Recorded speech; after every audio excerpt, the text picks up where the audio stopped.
Don't be the King Julien in your project. What can you learn from the movie Madagascar to be a better leader? My name is Guilherme and I'm a project management specialist. I help professionals to become successful project managers. How usually I help them with some kind of consultancy, helping them structure their project, understand their problem, and of course, discussing solutions, how they can move forward with their projects or with their career, from how which skill they need to develop, how can they can tackle a specific issue, how can they can prepare for a specific interview. So the topic I'm going to discuss today is, of course, how you can be a better leader, and because leadership is one of the foundations for project management, you cannot be a successful project manager without developing your leadership skills. And especially why I select Madagascar? Well, because I have two small kids. One has 4 years, one 4 years old, another one 2 years old, and they are right now in a very Madagascar phase where they watch this movie kindly every day. So of course I've watched it hundreds of times, and it's a nice movie. And I say, yeah, there's a lot of leadership you can think about it, and also I can want to share those lessons with you, so help you to progress in your career. Before I forget, make sure you like and share this content here because it will help me. It will help the content to reach more people, but also you help me to understand the value that this content has to you there. So, if you do not know it, still, Madagascar is an animation movie from 2005. That's basically it's a group of animals that they were living in a zoo, and then suddenly they end up in the jungle in the Madagascar, and then basically they need to adjust and learn how to live in the wild. So there are a few lessons here from leadership, from teamwork that you can think about when you are watching this movie here. And if you haven't seen that movie yet, if you haven't watched it, check the lessons here. Then you can watch the movie, and then you can also have some fun while you are learning some leadership there. Well, one of the first things that that would pop up in the movie, and that's why I select the one of the scenes. Basically, what happened here: the one of the zebra wants to go around, wants to go to the wild, and the other animals they go to rescue the zebra. And after that, they end up being put in a ship because after they walk around Manhattan, they decide to put them to send them back to the wild. What's interesting here, because the zebra has this idea about the wild and how beautiful it is and everything else, because the zebra does not want to live in the zoo anymore, and the other animals, the other three, the lion, the hippopotamus, and the giraffe, they're pretty happy with the life in the zoo there. Anyway, they end up in Madagascar. But what's important here, and why I think this is related with leadership, because in the beginning they see that this like the zebra dreaming about, whoa, let's go to the wild. How nice should be that type of life. And then they went there to rescue their zebra in the central station there. But no one thinks about what's going to happen. So they're executing something, they are doing something without understanding, okay, what's going to be the consequence from what we are doing here. So they walk around Manhattan, what they think that what will be the consequence. Of course, this is just a movie, and I understand that I'm not trying to spoil the movie to you, but it's also nice if, as a leader, you understand the impact of your decision, because a lot of times we think that something is nice, and when you start to execute something without understanding without understanding what can develop from your decision. Sometimes it can be a positive impact, sometimes it can be a very negative impact, or something that you are not expecting that. In the end, you cannot control everything and you cannot foresee everything, but it's always important that you kind of balance out what can come off from your decision. Because if you're a lion, you are walking on the streets in Manhattan, very likely that will not end up very well. Like you just go walk around and come back. So of course that's the entire idea about the movie and the entire idea of an animation. But in real life, if you are executing a project, you need to understand what will be the consequence from what you are doing there, and you cannot be surprised as they were in the movie. And say, oh, now they're sending us back to the wild, or they are sending us back to Africa in this case, because they think that we cannot live anymore in the zoo because yeah, we were just walking around Manhattan. So that's a very interesting point that you need to keep in mind there. The second part or the second lesson that I have here, it's that you should never ignore your instincts. You should never ignore who you are.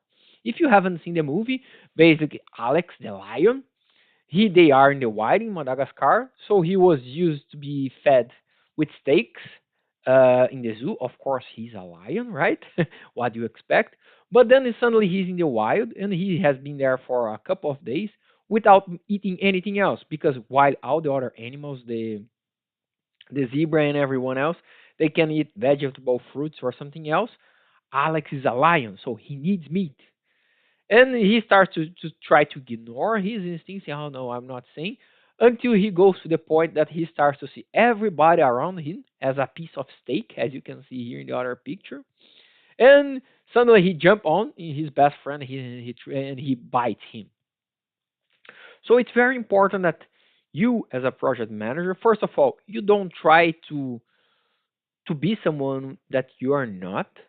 You don't try to be as a project manager as somebody else. You need to understand what's your style. Every person is different. So in general, you're not going to see any project manager that's exactly like the other one. Why? Because there's no person in the world that's exactly like the other one. So you need to understand what's your style there, what you're going to need to adapt, and what are your instincts there that you cannot ignore. Because a lot of times when you're talking about decision making, sometimes you have what's called a gut feeling there. And it's very important that you hear those things and you learn to work with those things because that in the long run will give you an advantage there. So those are very two basic things that you need to understand so far. We talk about understand the impact of your decision, and of course, don't ignore your instincts. And for all the other lessons I'm going to cover here, I'm going to use the famous King Julien, which is for sure one of my favorite personages in the entire movie because of several things. And if you haven't seen the movie, I do recommend you to watch it because it's a fun one. So King Julian, he is like the self-proclaimed leader from the lemur, and there's a lot of course a lot of scenes with him. And I'm selecting few ones because as he's a self-proclaimed leader, he's a self-proclaimed king. So a lot of things that you can hopefully resonate with the leadership style that you should be. First of all, discuss with your team. Well, this is the type of scene that the other animals they just arrived in Madagascar. So the lemurs there, they were having a party. They were playing a very nice song. Like I like to movie. If you haven't heard it, just Google it. It's a very nice song. Um, what happened is nobody knows who are those animals because they are natural for there. So the other animals they were kind of unsure what's going on there. And this guy, that's the king, the leader, and at some point they made even the joke that this is the self-proclaimed leader, which is kind of very funny. And what happened is he has an idea, he has a plan, and his friend here or his second in command or whatever it happens here, it's called Maurice, and Maurice is saying, "Yeah, but there's something wrong here. There's something strange," and he just come and say, "No, no, no, let's do like that."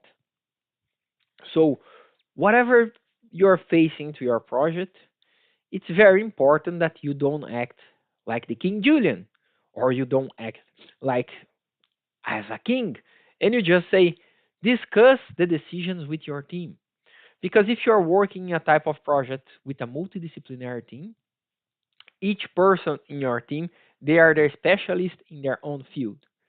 And just because you're the project manager does not mean that you need to take all the decisions by yourself. Does not mean that even that you need to follow something just because you think that's the right path to do it. You need to discuss this with your team. Collect the different perspective of your team and decide how you move forward. In a lot of projects, uh, initially I had a perspective for something that I should decide for, and suddenly I talk with my team, and they just change my perspective there because I start to ask questions. Then I see that okay, what I had in my mind was wrong. That's not the best reaction to do. So this discussion with your team is very important, and you need to. That's why I'm mentioning already several times that discussing and aligning with your team is important. It's important that you discuss the planning with your team. It's important that you discuss risks with your team. It's important that you discuss budget with your team. It's important that you discuss scope with your team. That's why you have a multidisciplinary team, to avoid that you have a lot of blind spots and that will lead you to a bad decision there. As in this case was for King Julien, he decided to to cultivate a lion because he think okay, the lion will be here, so we are going to be happy. The other animals they are not going to attack us. Well, might happen that the lion is also even more dangerous than all the other animals. So discussing with your team what you are going to do, it's quite important here. The next one, of course, goes again, listen to your team. Because King Julian, he come up with this plan. He start to execute it and say, there's no risk. Let's talk with the other animals. And then at some point, he get together with the group and decide, okay, let's discuss how we are going to pursue it. And then Maurice, that you can see here, it's his right arm, or his right hand, or whatever you want to call it, his co-pilot, wingman. And he says, "Hey, but this the other animal there, he's referring to the lion. It kind of gives me the jibber-jibbies. I don't know what it is. It's strange. I do not know why the other animals, the Fusa, they are also afraid of him." And King Julian just looks, say, "Hey, Maurice, you did not raise your hand to say anything. So we are going to just clean from the records what you're saying here." In other words, he's saying, "Screw you, I'm not going to listen what you have to say. I made up my mind, I'm going to move forward." If you're working as a project manager, you need to listen your team. If you want to be a good leader, you want to listen your team.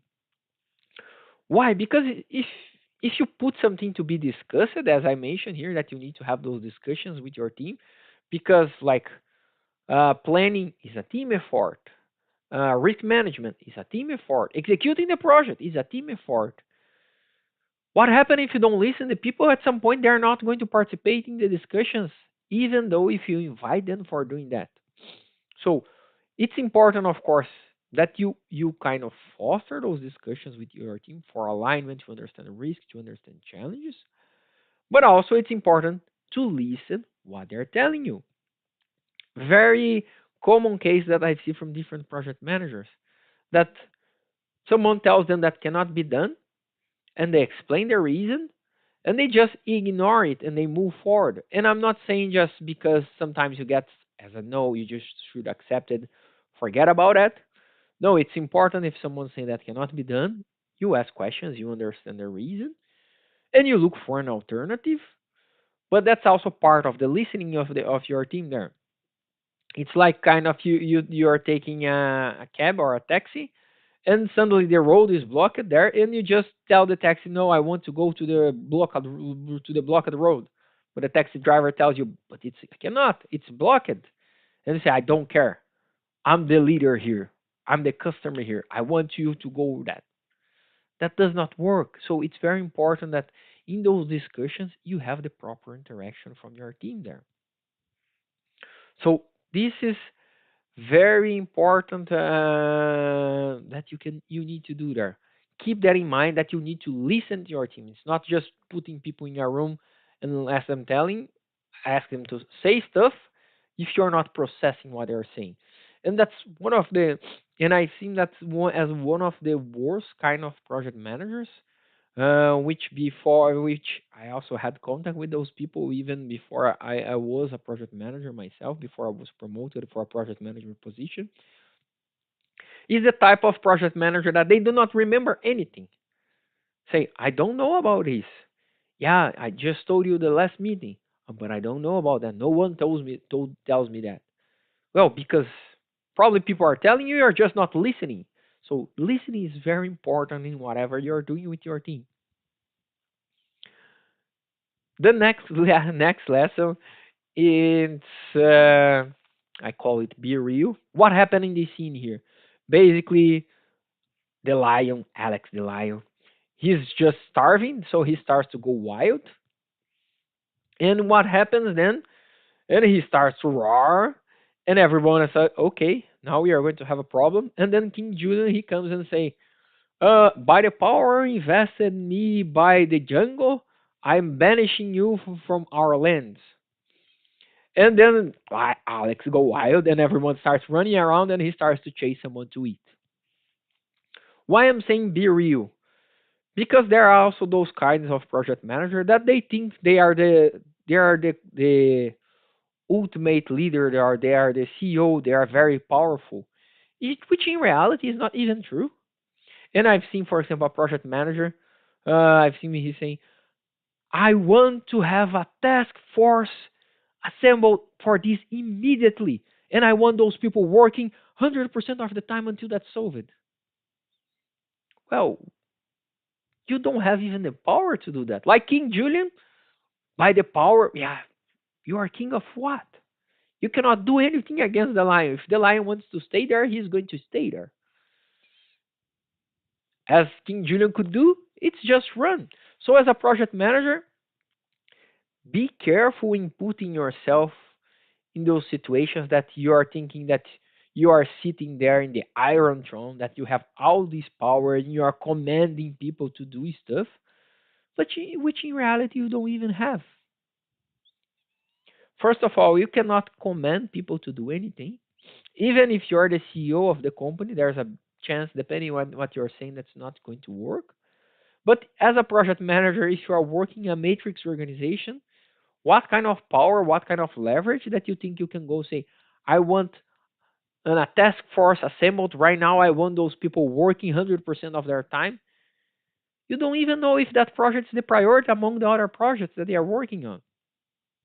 So having this idea that you can just knock in the table as if you are very powerful and say, I demand people will do that because I'm the project manager. This is bullshit. So be real, be realistic, keep yourself in check, keep your ego in check. Once something like that happens, what's happening? It's your ego talking with you. You don't have the power to do that. You don't have the authority to command those people to do anything like that. So if you want to be a good leader, if you want people working with you, you cannot work and command people as if you are the king. Why? Because that simply does not work. In reality, by experience, most of people don't react very well when you say that you must do that because I'm telling you to do that. The chances are that they're going to find another reason why they cannot do that, and you're not going to progress with your project. So instead of thinking that you are the king, start thinking about, okay, I'm a leader.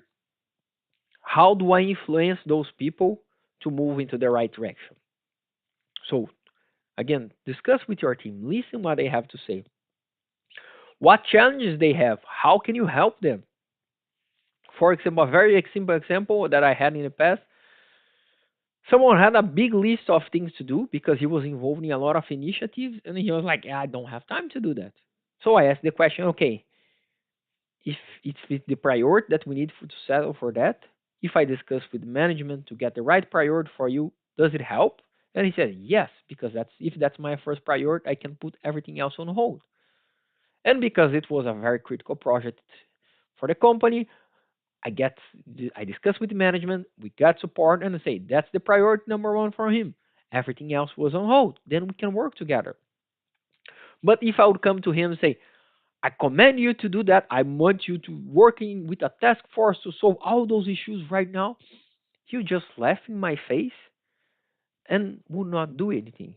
First, because he will not like the way I'm approaching the situation. He will not like I'm not helping him. And I would have like some kind of delusion that I am some kind of king or some kind of master that I can command people to do something like that. So be real, be realistic, keep your egos in check there. Understanding that if something is not going, that's also nonsense.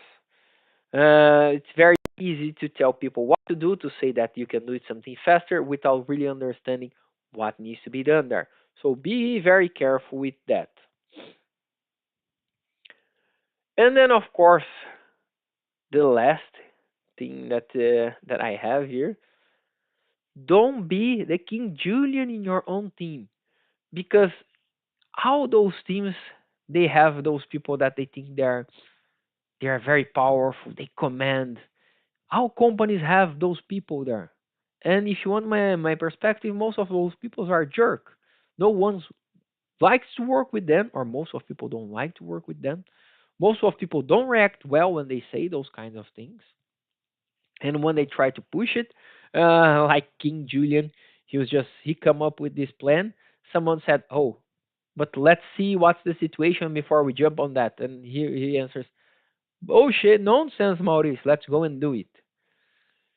Then he asked. Then the guy said, "Okay, but why? What's the reason why the other animals are also afraid of this type of animal here? Because they did not know the lion." Says, "Nonsense. Because you also did not do it in the proper way. I'm just ignoring the information that you are sharing." And then he starts to comment stuff, and he says, "Oh, in the end, he is celebrating. My plan succeeded, because in the end, of course, the animals, they find a way together, they hang out together, and so on. And he's celebrating his win, but he did not do anything in that situation. So don't be the King Julian in your team. Don't be the King Julian in your own career, thinking that, oh, I'm the best one." And I've seen a lot of people like that. And sometimes I talk with those people, and I've heard from some people, "I know everything about project management.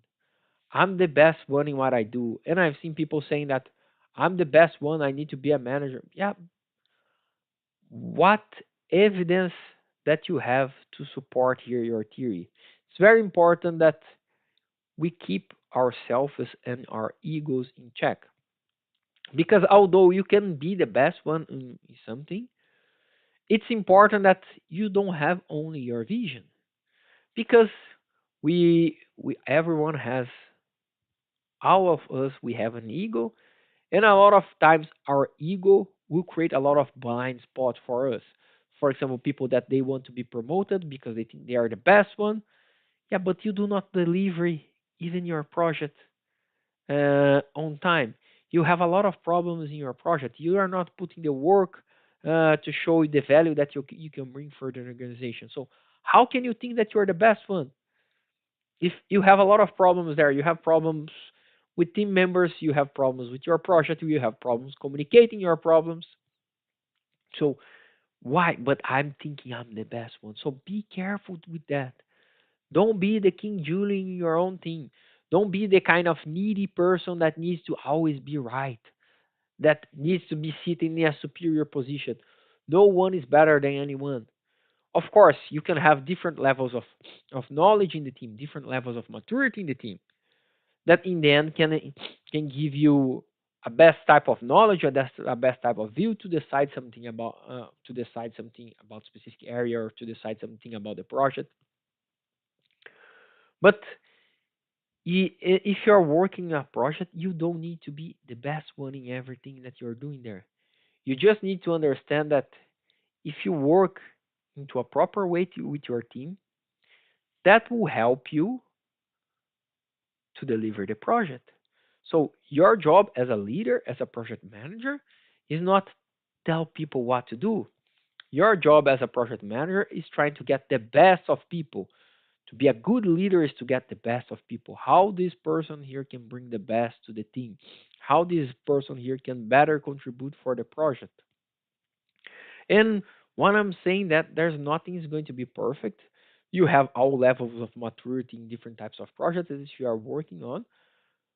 And of course, as a leader, as a project manager, you can help those people to develop there. But it's very important that you keep your ego in check. You don't need, again, you're not going to be, if, for example, I work with multidisciplinary teams: engineering, testing, quality, product engineer, manufacturing team. So each of those persons in the team, they have their own specialty. So it's not up to me to say what they need to do. I don't need to tell them what they need to do. What I need is to make sure that we have a good alignment for a goal, and they are empowered to collaborate together to achieve this goal. So meaning if there's a problem, they don't need to come to me every time. They can take the initiative to discuss with the other team members how they can solve the issues. And that's of course how you're going to build a team that's a high performing team. Not by sitting there and telling people what to do. Because a lot of people they think that that's what their project managers should do is tell people what to do, but I can guarantee to you that's not how you're going to get the best from your project. And just to make also a connection, if you are following a bit the entire discussions about the different frameworks, the different approach like waterfall, predictive, agile, what do you see as a fundamental for any project to succeed? It's leadership. And leadership as defined in the PMBOK 7 edition, leadership as defined in the Agile Manifesto, leadership as defined in the Scrum Guide or in the by Kanban University, is empower your team, finding ways to get the best that you can from your team. It's much easier to do that asking the questions, helping people to think about the project, helping them to think by themselves so they also can start to take actions by themselves and not wait for you for everything. Because if you are doing that, you are going to be the King Julien there. As a self proclaimed leader, a self proclaimed king, calling all the shots that no one cares about what you are doing there, no one cares about your position, but you have this fake impression there that you are superior, that you do something very special there. And in the end, that that will not help you. That will not help the project. That will not help your team. That will not help your career. Because if you want to deliver value, and you should, because that's the ultimate goal of any project managers to deliver value, you need to use the right people, the right team members for doing that. Because project management is a sport team. You're not going to be able to execute a project by yourself. If how do I know that? Yeah, in the past, that's how I try to solve some issues. I try to do other people's work, which in the end I just end up overloaded, working extra hours, and did not solve my problem. So you need to understand how you are going to improve your leadership skills, because then you are going to better engage with your team and you are going to help them to deliver more for you. And instead of working more, you can have more quality of work as a whole, as a team, which also means as a project manager, you don't need to keep working extra hours all the time, because in the end, that's quite disgusting there. So again, don't forget to like this video here and share with more people so more people can learn project management. Don't forget to follow me for more content. Every week there's more content here on YouTube, but also daily there's more content on my Instagram, where I also have a Q&A box open there for questions. And if you haven't seen that yet, I do recommend you to watch the movie Madagascar. This is a quite old movie. I confess to you that I've watched it the first time this year. It's a nice movie. It's a short movie, and I'm pretty sure that you are going to just relax and have some fun. But while you are watching this, also we are going to see the King Julien. Think about leadership.